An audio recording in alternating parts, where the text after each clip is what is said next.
If you have a child who's experienced many different adverse childhood experiences, and then you add to that and a trauma of being involved in the juvenile justice system, that will not produce an adult who will be healthy, mentally, physically, socially, emotionally. And so getting children involved in the juvenile justice system is not helpful to them in any way, shape, or form at any age, but certainly not as young as 6 years old.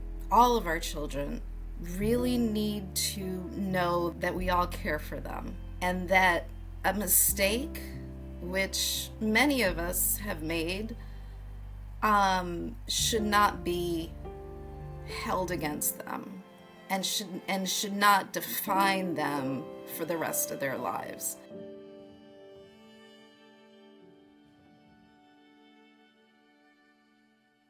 So these children really need to be looked at in total and given support as opposed to being punished.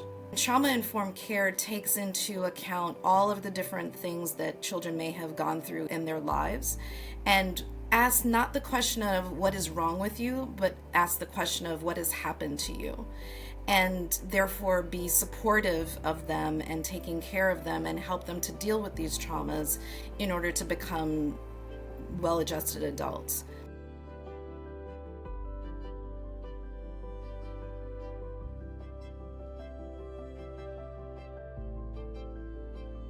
When I was a youth and I went to a wonderful opportunity in our nation's capital.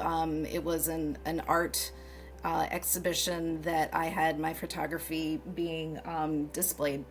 The keynote speaker was a young man who was involved in the juvenile justice system.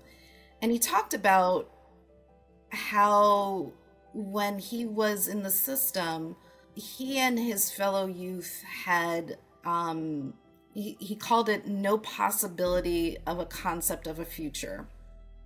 It really hit home to me because here I was at this competition, knew I was going on to college.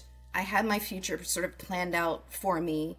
And yet this young man who was just a few years older than me was talking about himself and his fellow children who were incarcerated who didn't have a concept that they had a future ahead of them. And so when you don't have a concept of having a future ahead of you, the decisions that you make are in the moment and are born of survival. And so being able to provide hope and to fight for them is what has driven me into pediatrics and has driven my life's work. Nobody should be able to take away hope from a child.